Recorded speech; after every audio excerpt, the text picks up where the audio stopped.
It's me, your girl, Aleese Lightyear, and you and I are both out of this world. And today's video is a Q&A to celebrate 35,000 subscribers. Have I hit that yet? No, but I'm manifesting. I'm hoping by the time I put this video out, I will have 35K. I have had an influx of new faces, new friends, new followers, so I thought I'd say, hello, how you doing? Introduce myself a little bit, answer some questions. I did a Q&A like 2-3 years ago. I think it was celebrating 10K or 20K or something like that. I haven't hit a YouTube milestone in quite a while, and I'm not mad at that at all. Like, I am by no means trying to be a professional YouTuber. I'm just a girl who does this as a hobby, and tonight I have made myself a white wine spritzer, and I'm gonna answer some questions. So let's get it started.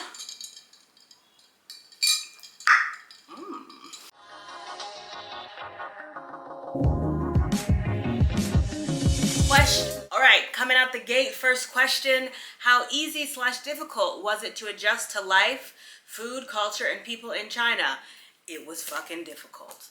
If you've never been to Asia before, if you've never been to China, and you're from a country that is not China or not in Asia, yeah, it's difficult. The language, of course, it's just the sounds, the tones. I don't even want to go on about the language. That's a given. I think for me, the hardest thing adjusting to China was the food. Coming from the US, I had a pretty typical American diet of like chicken, vegetable, like broccoli, spinach, and potato, bread or rice. That was like my kind of normal meal, along with like, you know, coming to China and just walking into a restaurant and looking at the pictures, you just have zero reference for what the taste could even be. In addition to just like the flavors, it's also the textures of food. Extremely difficult for me to overcome. I still am battling the fight with trying new Chinese foods and not being grossed out by the texture. And living in China, I've eaten a lot of things. I've eaten kidney, I've eaten lung, I've eaten brain. There's just a lot of Chinese foods, or the way that they prepare the foods, that the texture is like really gummy or chewy. I just don't like the overall mouth feel. So my first 4 months in China, I easily dropped 10-15 pounds a month because I couldn't find anything that I ate. I couldn't find anything that I liked. Even going to like the Western style bakeries to get bread, I was like, this bread tastes like milk. This bread is sweet. This is disgusting. I just could find absolutely no food that could satisfy my hunger. And that was really, really, really frustrating. And to keep going with the food thread, also, one of the hardest things was the grocery store. I hated going to the grocery stores because, again, I don't know what nothing is. I don't know what anything is. I didn't understand why the meat was just raw and uncovered and not on ice and just sitting out. I didn't get it. And I didn't want to buy it. I didn't know that there was like more than 4 types of soy sauce. As an American who has never traveled to Asia, who didn't have any Asian friends growing up in America, how would I know that? So when I came to China and saw that there was a whole aisle front to back filled with different soy sauces, I was like, oh no, they don't even have Kikkoman. That's the only one I know. So yeah, honestly, it was the food. Everything else wasn't that difficult. What is dating in China like? For me, not great. Last year, I was dating this Chinese guy who I really liked. He was so handsome, so tall, successful, age appropriate, willing to learn about Black American culture without me teaching him all of the things. Like, on paper, he checked all of the boxes. But the problem was he was a workaholic. So much of a workaholic that, like, he didn't even really have time to see his children. So he definitely didn't really have time to see me. Dated for quite a while, like over 7 months. And in those 7 months, I'm not even gonna say how many times I saw him because it's embarrassing. Another Chinese guy I dated told me he didn't want to continue our relationship because of cultural differences. The issues that I consistently have with dating Chinese men is, yo, a Chinese man is calling me right now. Let's put it on speaker. Sawyer. I met him on Tinder. Let's see what he got to say. Do you have plans this evening?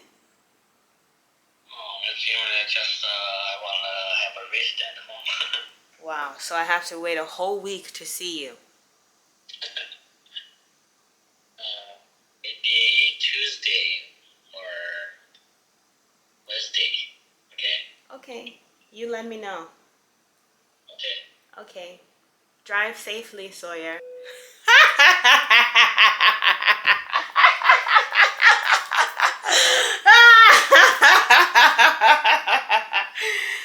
Wow. It's almost as if I like planned that. I can't believe he called the minute I'm talking about dating Chinese men. We haven't been on a date yet. Looks like we're not going on a date this weekend. He's another one who on paper seems good, but also has a very busy job. So we'll see. I also have a whole YouTube video about dating in China, not just from my perspective, but from other expats' perspectives, just dating as a foreigner in China. Honestly, it's hard. I think in my body, with my skin and my hair, not too many Chinese men are really checking for me, and if they are, it's purely sexual or it's for like English lessons. I'm not trying to be your girlfriend and your teacher. If I'm your girlfriend, you better go get another English teacher because I got another Chinese teacher.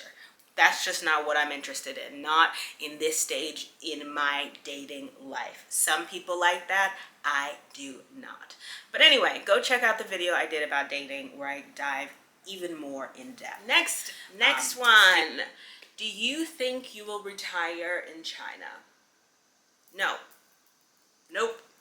Won't do it. First of all, I think a lot of people fail to understand that China is not a country with an open, chill immigration policy. You need a visa as a non-Chinese citizen to do anything in this country. So once I hit retirement age, which they've recently changed it, I think it might be 56 for women. Once you hit the retirement age as a foreigner in China, your visa is up. There are older foreigners who I've met before. I don't really know their age, but they definitely look like they're over 55 who are working. But usually those people who I've met are white men who are married to Chinese women. And that is also a weird legal visa thing. So if you're married to a Chinese citizen and you're on a spousal visa, you can't work for the first 4 or 5 years or something like that. And then I'm pretty sure you're also not allowed to work when you're hit retirement age. Honestly, I don't really know. I know that the answer lies within some of that context that I just said. But yeah, my answer is no. I don't want to retire in China. I don't want to stay in China forever. But of course, that just kind of depends on who I marry, who gets me pregnant, and where my kids are from. If I have half Chinese kids, nah, I still don't want to retire here. Actually, okay, so I got loads of questions about like recommending websites or agencies to find jobs. Tell me how to find a job. You guys, I have made videos about this, so I'm not even going to indulge this question with an answer. Just click around until you find that video about how to get a teaching job in China. And in that video, I list multiple websites where you can go and find a job. But if you do have serious questions about the job hunt in China, I will tell you again for the umpteenth time that I offer personal consultation calls about getting a job in China, living in China, working in China, teaching in China, all of the things about being a foreigner in this country. So if you would like to book a consultation with me, click the link below. Do you have any favorite Chinese shows or movies since living in China?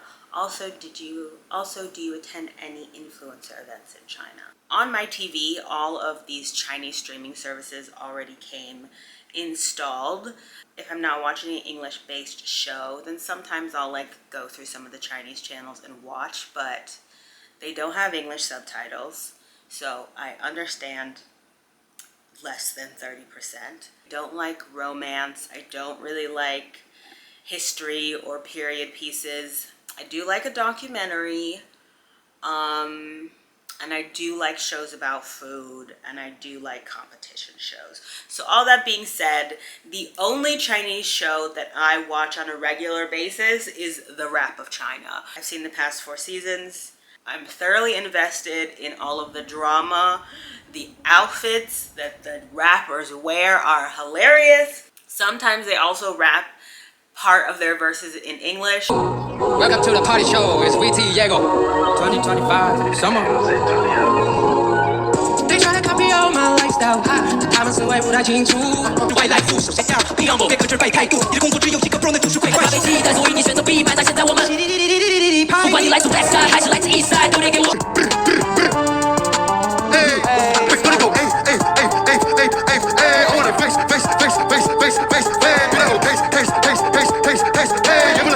Yeah, that's really the only show that I will watch. That also, and do you attend any influencer events in China?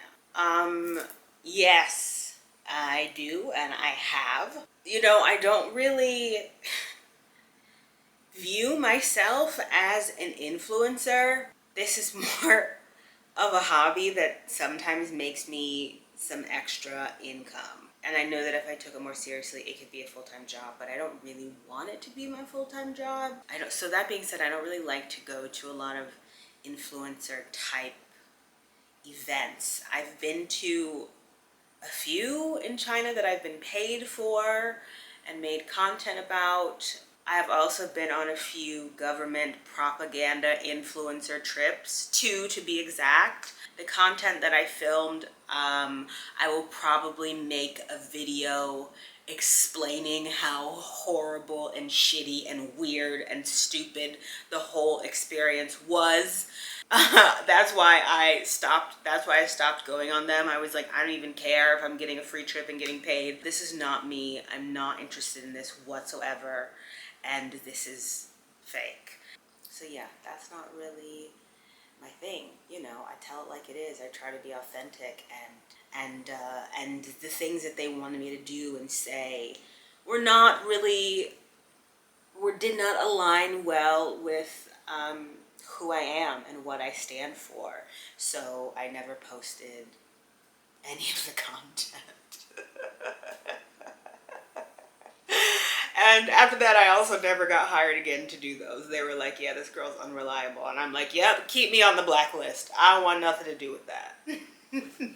What job/professional opportunities are there for U.S. citizens in China outside of teaching? I would say in a first-tier city like Shanghai, Beijing, Guangzhou, Shenzhen, there's lots of opportunities in social media. specifically when it comes to live streaming or like being the analyst person who can operate the live stream. Also opportunities to open your own business, whether that be import or export. That could be opening a restaurant or some type of service-based industry. When it comes to business visas or like management visas, I honestly don't know where to start, but like ChatGPT, Google will help you with those things, or maybe another YouTuber. There's also au pair jobs, which is kind of like a fancy nanny. I remember last summer I was eating in an Italian restaurant and this Italian girl came in there and she needed help ordering in Chinese and I helped her. And she started telling me that she was an au pair and I was like, oh, do you have a visa? And she's like, yeah. And I'm like, oh, cool. Awesome. So that's an avenue you could go down if you work for your country's government, like you work in the embassy, you're an embassy officer or whatever that is called. There's definitely job opportunities for that. I know that there's jobs in tech, especially in video games and engineering, but I'm pretty sure that you're gonna need to be bilingual, being able to speak both Mandarin, Chinese, and English in order to have a job like that.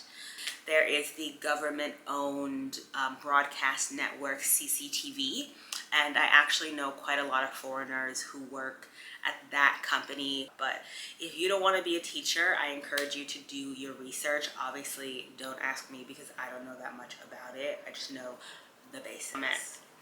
The second question in this comment, is there anything you can share about paying taxes and or visas as a U.S. citizen living in China that people should be aware of? The only things that are for certain as an American are death and taxes. It don't matter where in the world you live as an American, you still have to pay taxes. There's a really good website called Expat Taxes that I use every year. It's like $150, something like that, and I just do everything there and it sends electronically. But yeah, you still gotta pay your taxes as a U.S. citizen living abroad. What mindset/mental framework has been the most helpful to you for your transition to your new life in China? My first year of China, of how I got through things, it's fuzzy because it was a difficult year and then COVID hit. But I will tell you that right before coming to China, honestly, the thing that eased my nerves the most, that prepared me mentally, that made my family feel better, was finding someone from China to talk to about China. And if you watched my video about one of my best friends, Yu Dong, who I met in my hometown, who was a student at the local university, connecting with him, meeting with him, asking him every single question I had about China, showing him all of the crazy stuff I saw on the internet and asking him if it was real, asking the sensitive questions, asking the stupid questions. Just having him as the ultimate resource made me feel so less anxious and way more excited. He really calmed my nerves and put me at ease and managed my expectations, which ultimately led to me not having panic attacks every single day in China, because I was like, oh, Yudong told me that, yeah, sometimes I will see babies with crotchless pants. Is it feasible to travel once or twice a year to the U.S. to visit family and combat homesickness, isolation from family and friends, or should expats expect to not see their folks for long stretches of time? It all depends on your lifestyle, your budget, and how close you are to your family and friends, and how much time off you have. It is definitely feasible to go back twice a year. I will say that flights to America are like the most expensive compared to flights anywhere else in the world. That could just be because of politics. But early this year, January and February 2025, I did make it home. I stayed for about 4 weeks because I didn't have to go to work. And then this summer, I had the plan to go home, but instead of me going home, home came here. And my wonderful mom flew 15 hours all the way to China to hang out with me for the whole month of July. And it was glorious. And I paid for her flights. So on my salary, yeah, I can afford 2 round-trip flights to the US for...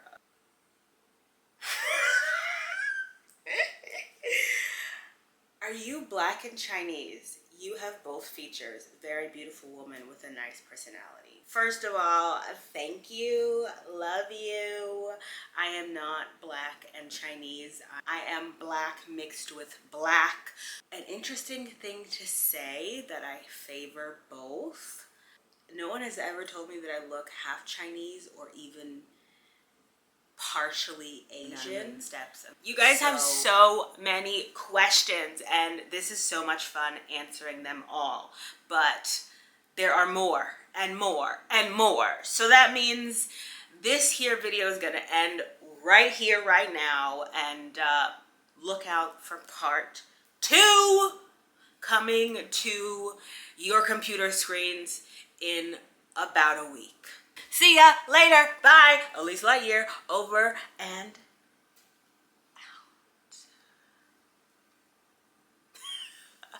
out.